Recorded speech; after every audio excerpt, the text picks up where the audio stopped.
seguida nós vamos orar. 1 Samuel, a partir do capítulo 14. Vou esperar que os irmãos encontrem, depois nós vamos fazer uma oração. Amém?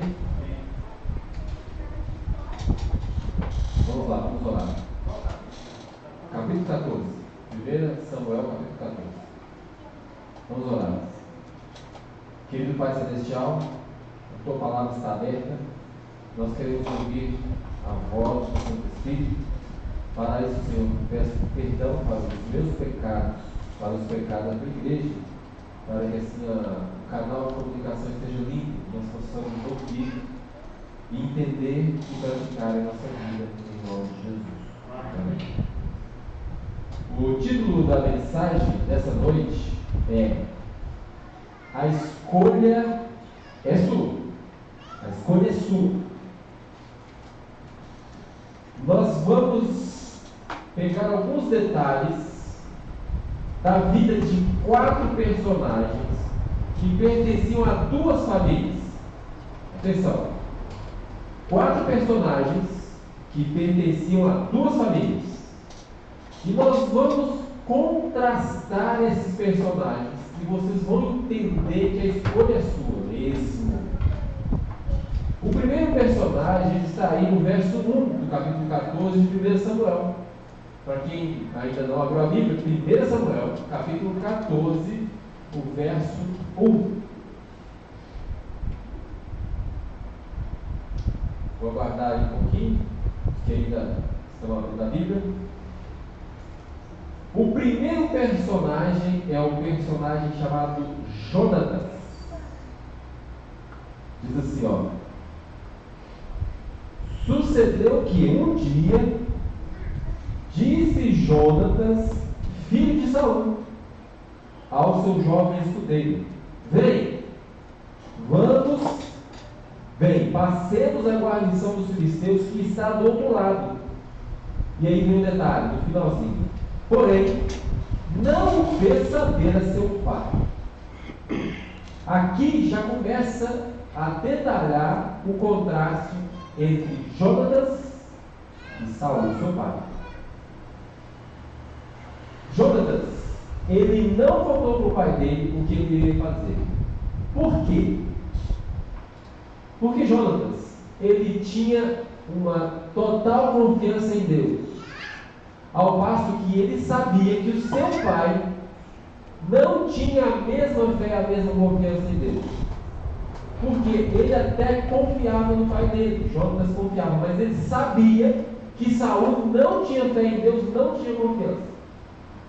E atenção, quem educou Jonatas? Saul e a mãe. Os exemplos que ele pegou, Jonatas, em casa, foram de Saul. Eles estavam dentro da mesma casa, eles comiam o mesmo alimento, eles ouviam as mesmas palavras, eles conversavam. Quem sabe fazia o culto matinal, o culto noturno, ia junto para o santuário. Mesmo eles tendo as mesmas oportunidades, o filho tinha fé, escolheu ter fé em Deus, e o pai escolheu desconfiar de Deus. Olha só, por que Jonatas tinha uma confiança total em Deus? No verso 6, ele começa dizendo com o seu escudeiro, continua dizendo com o seu escudeiro: Vem, passemos a guarnição desses incircuncisos, porventura o Senhor nos ajudará nisso, porque para o Senhor nenhum impedimento há de livrar com muitos ou com poucos. Irmãos, quando nós vamos de turma para fazer alguma coisa, a coragem aumenta. A coragem aumenta. Geralmente, o pessoal faz a turma, né? Hoje em dia o pessoal está gostando de correr, andar de bicicleta, fazer exercício, e sempre em conjunto, quase sempre em conjunto. Por quê? Quando eu estava viajando hoje, de Uberlândia para cá, em um determinado ponto eu vi o pessoal correndo. E aí, passou um, passou dois, passou três, no meio do asfalto, 4, 5. Eu comentei. Hoje o pessoal está correndo em turma, porque um anima o outro. Um anima o outro.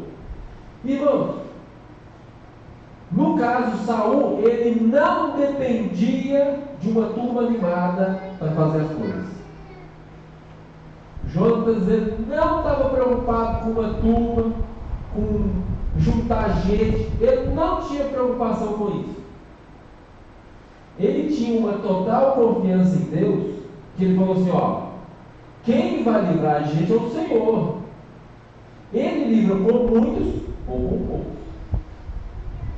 E foi com muita coragem daqueles dois. Porque eles fizeram o teste deu positivo, que eles deveriam subir mesmo. Quando eles chegaram lá, eles começaram a enfrentar. No primeiro momento não teve milagre nenhum, né? Um dos dois derrubava e o outro matava, e começou lá uns 20. Aí o Senhor intercedeu e fez a terra tremer. E a terra tremeu de tal forma que lá no acampamento eles foram descobrir o que estava acontecendo, foi fazer o levantamento e descobriu que estava faltando 2 pessoas, Jonatas e o seu escudeiro. Irmãos, você depende das pessoas para ficar animado?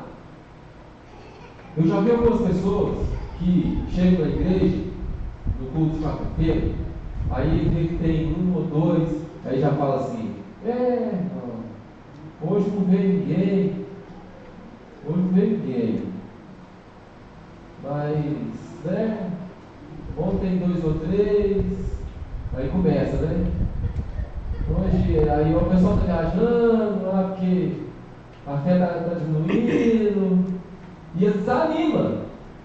Eu já vi gente que não começou a programação porque não tinha chegado gente para começar.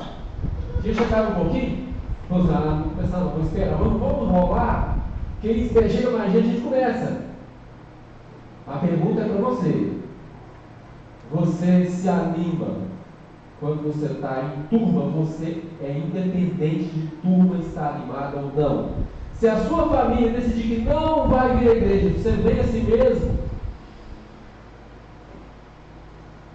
É uma pergunta importante. Porque eu já vi também casas em que o homem da casa saiu e os outros sem motivo nenhum, todos também saíram abandonados.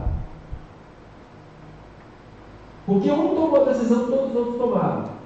Veja aqui que Jonatas, ele tomou a decisão independente do seu pai, que era o rei. Jonatas não estava preocupado em agradar o seu pai para ele receber o trono. Ele não estava preocupado com isso. Quem estava preocupado com ele era Saul. Saul ficava doido que ia passar o trono para Jonatas de todo jeito. Por isso ele queria matar Davi. Porque ele sabia que ele é que seria o rei, Davi seria o rei. Mas ele estava doido, não pode. E aí vem Saul. O Saul não tinha fé não. O Saul inventava a regra. Vê aí no verso 24.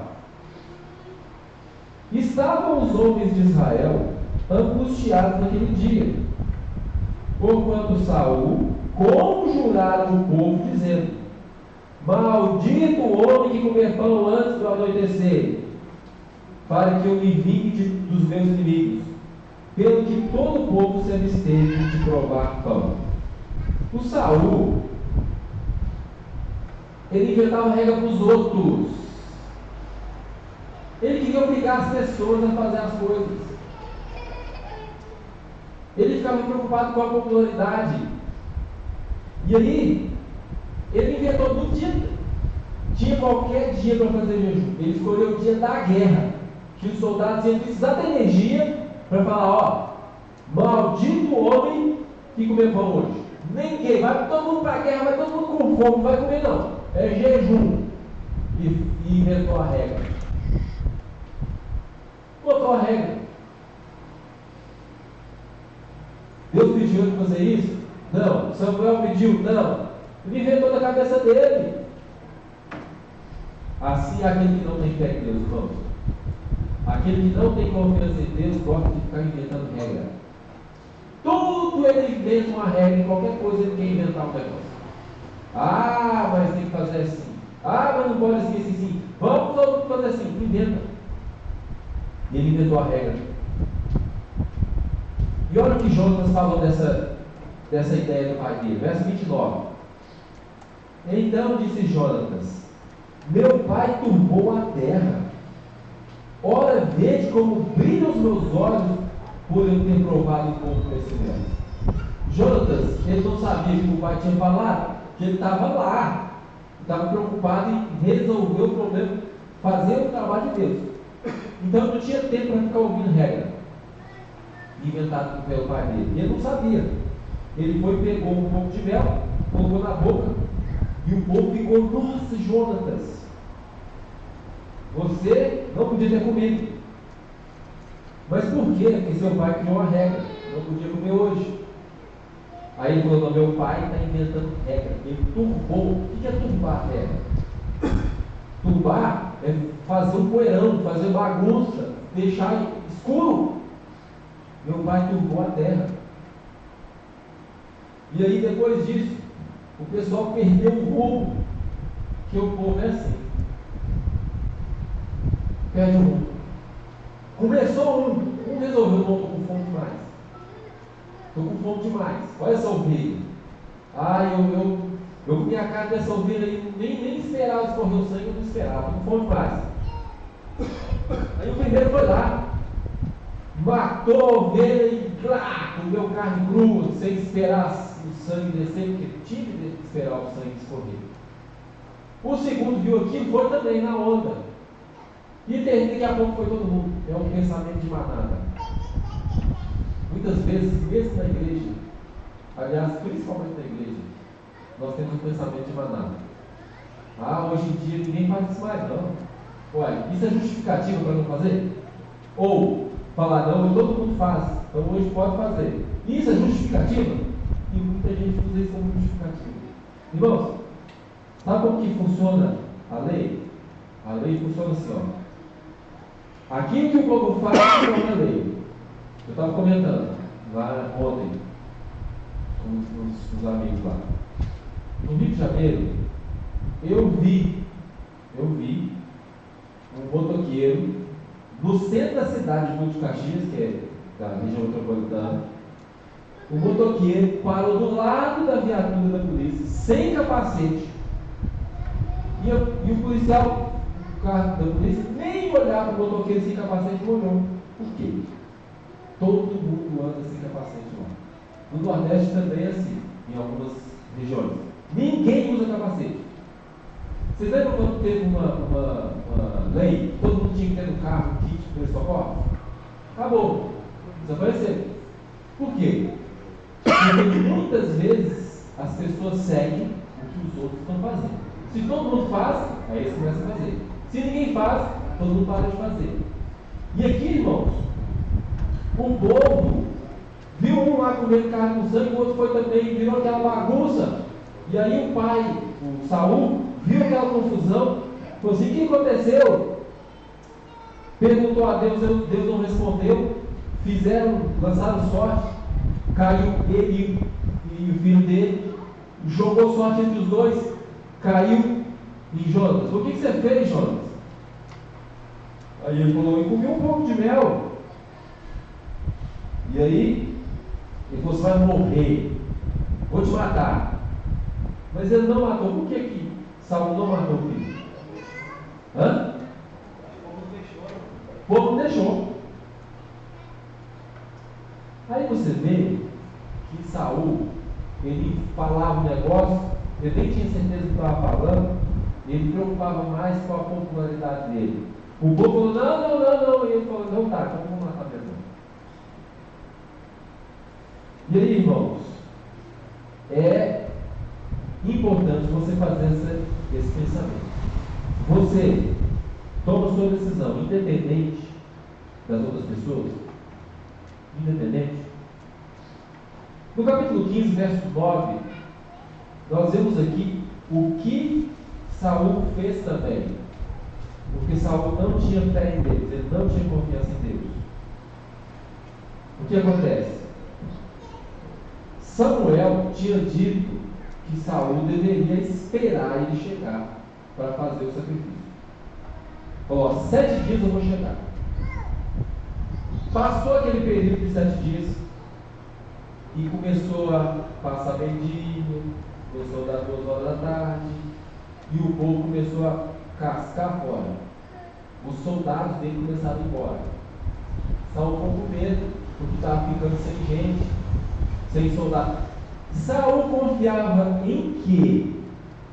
No número de soldados, na estratégia, do exército.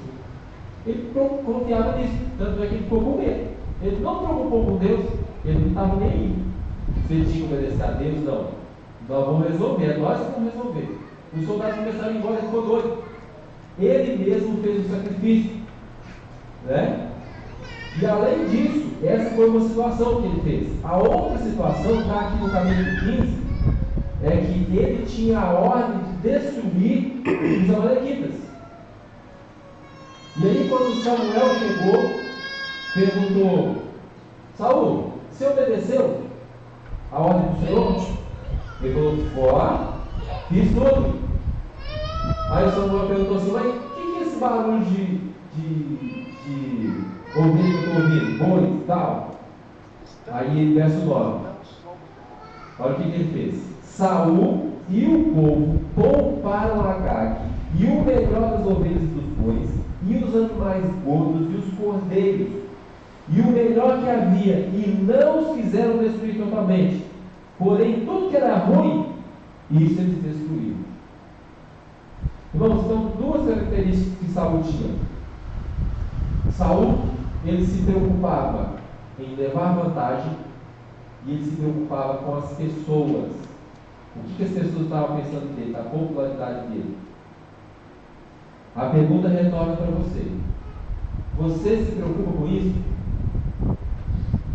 E essa semana, lá em casa, semana passada, eu comentei no estudo da lição com a Bárbara. Qual foi o resultado de Saul e qual foi o resultado de Jonatas? Aparentemente, Jonatas teve prejuízo. Por quê? Jonatas ele morreu na guerra porque ele ficou junto com o pai dele, mesmo sabendo que o pai dele era desobediente a Deus, não tinha confiança em Deus, e ele continuou ao lado do pai dele. Talvez, estava pensando lá, eu não sei, não li isso não, mas eu acho que se Jonatas não tivesse ficado do lado do pai dele, ele tinha, quem sabe, sido ministro no reino de Davi, ele teria tido uma vida melhor, mas mesmo assim, ele era uma pessoa fiel a Deus. Né? E Saul? Saul está perdido. Saul não vai ressuscitar para ir para o céu. Saul está perdido. Mas Jonatas vai levantar na manhã da ressurreição. Ele sim. Agora, irmãos, o terceiro personagem está aí no capítulo 17 de 1 Samuel. 1 Samuel 17, verso 28. Antes da gente ler esse verso 28, eu vou contextualizar para os irmãos. Davi tinha um monte de irmãos. E ele era novo e ele não foi para a guerra. Ele ficou em casa, porque ele não tinha idade suficiente para ir para a guerra. Mas os irmãos de Davi foram convocados para a guerra. E o pai dele, Jessé, falou: Davi, vai lá pegar notícia dos seus irmãos, para ver o que está acontecendo. Lá, se eles estão vivos, como é que está a situação, leva os presentes dos capitães lá. E assim Davi fez. Quando Davi chegou, ele deparou com Golias, berrando, insultando o povo de Deus, insultando. E todo mundo tremendo de medo, corria igual, né, com medo de Golias. E quando Davi chegou, ele falou assim: mas não é possível, o que está acontecendo? Aí eles falaram: ó, aquele que ferir aquele filisteu e tirar a afronta de Israel vai receber coisas do rei Saul, vai receber grandes riquezas e vai casar com a filha do rei. E aí ele começou a perguntar para as pessoas. Começou a perguntar: oh, mas é isso mesmo? O rei vai dar isso tudo para quem matar aquele gigante? É isso mesmo.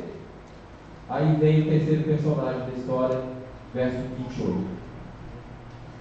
Ouvindo Eliabe, seu irmão mais velho, falar aqueles homens, acendeu-se-lhe a ira contra Davi. Irmão, Davi nem estava falando com o irmão dele. Ele estava perguntando a outras pessoas. Só de Eliabe ouvir que Davi estava perguntando para os outros soldados, ele já irritou. Ficou irado contra Davi. E falou: você desceu aqui para fazer o quê? Aí, ó. Por que desceste aqui? A quem deixaste aquele tantinho de ovelha lá no deserto? Você é presunçoso, te conheço, rapaz. Aí, ó. Bem conheço a tua presunção. Eu te conheço, rapazinho. Você é presunçoso. E outra coisa, você é maldoso, rapaz. Ô, rapaz maldoso. Você vem cá, foi para ver nós na guerra, fica olhando de camarote nós guerrear. E Davi respondeu: o que eu fiz? Eu só fiz uma pergunta. Eliabe, ele não tinha fé em Deus. E ele foi criado por Jessé. Jessé criou Eliabe, criou Davi. Criou os dois. Só que o Eliabe decidiu que não ia confiar em Deus. E Davi decidiu que iria confiar em Deus. Então, numa mesma casa, o mesmo pai, a mesma mãe educando, a decisão será dos filhos, por doído que seja para nós pais. Por doído que seja, a escolha será deles. Porque a mesma educação que Eliabe recebeu, Davi recebeu. Mas havia uma grande diferença. Olha aí no verso 34. Capítulo 17, verso 34.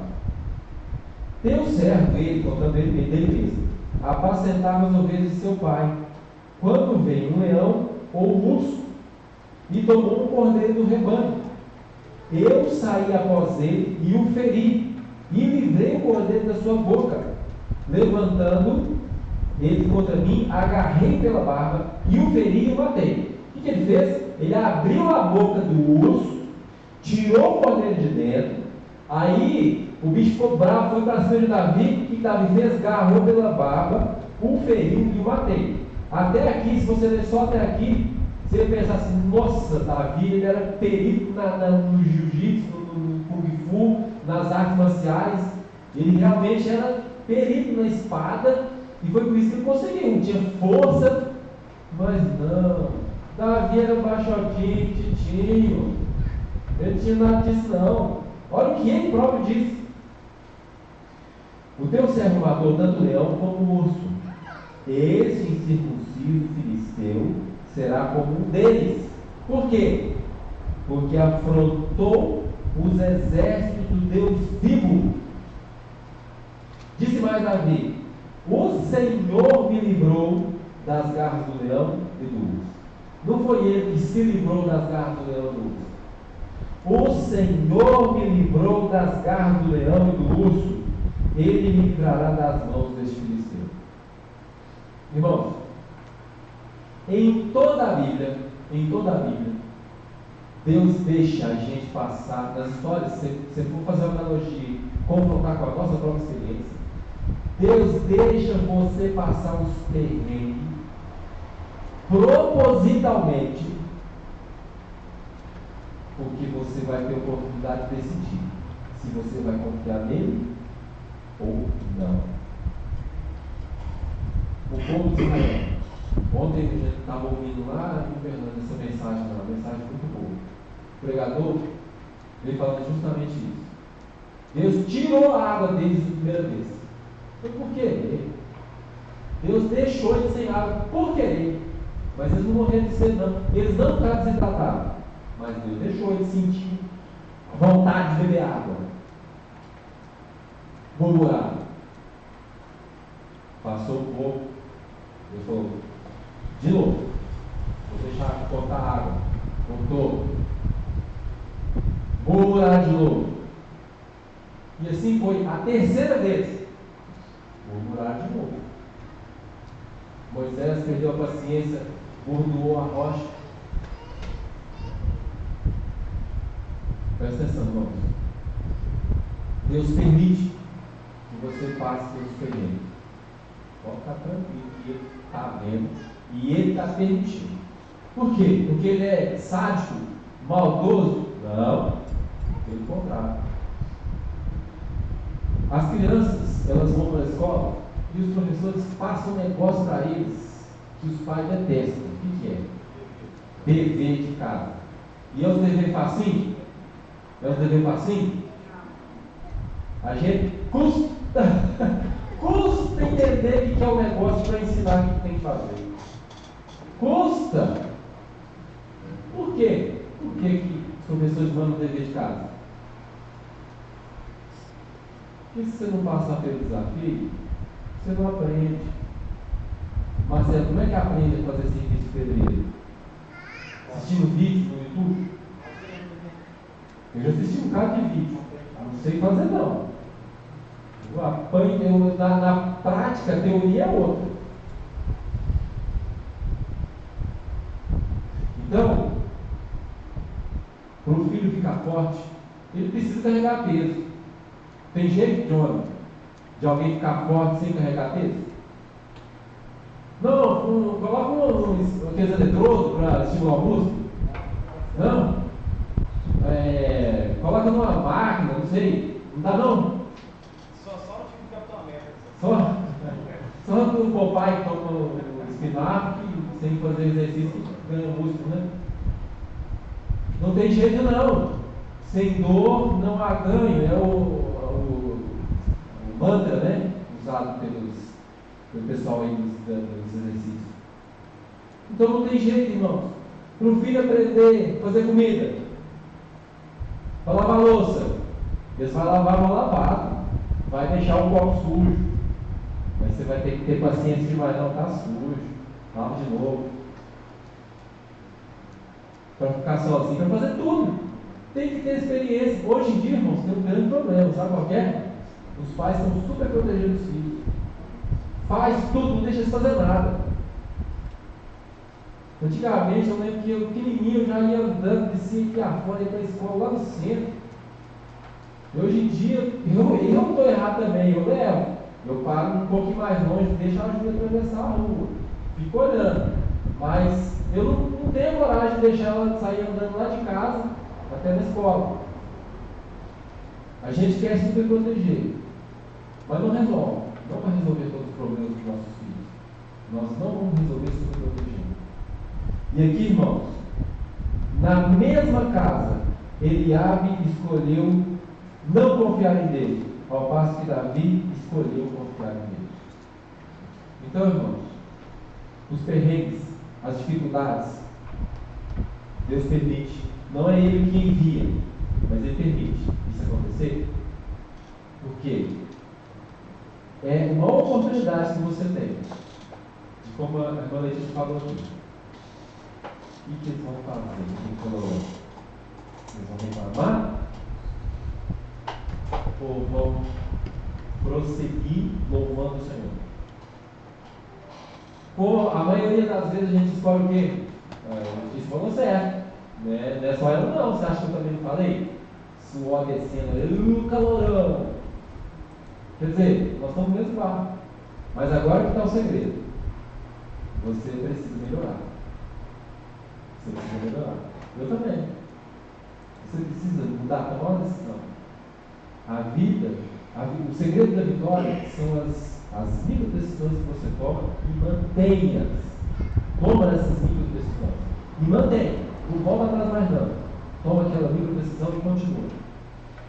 E isso está nas suas mãos. A escolha é sua. Tá bem? Amém. Eu gostaria de convidar vocês a ficar em pé.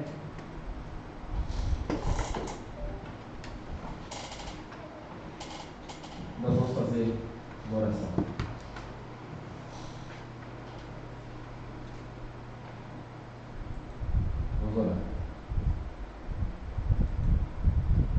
querido Pai Celestial, nessa noite ouvimos a história de 4 personagens e entendemos, Senhor, claramente que é uma escolha nossa murmurar ou louvar, agradecer ou reclamar.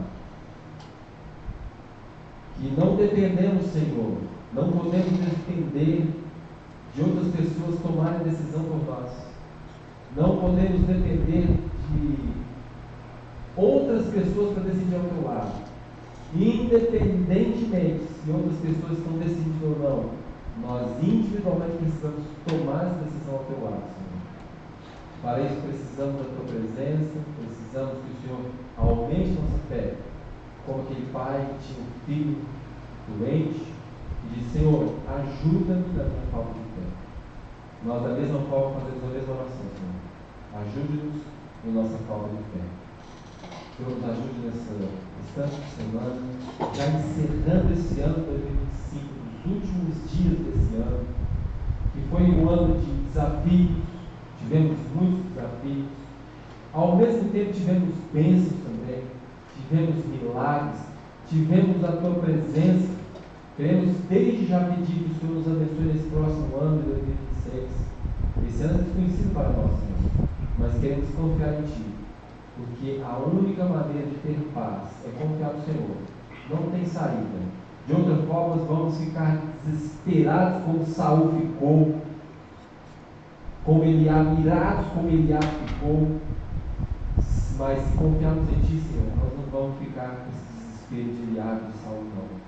Nós vamos ficar com a calma e a confiança de Jonas e a confiança que Davi tinha. Senhor, por favor, nos dá essa confiança que esses 2 personagens tinham. Por favor, nos ajude. Em nome de Jesus. Deus abençoe a todos. Até a próxima reunião, se Deus nos permitir.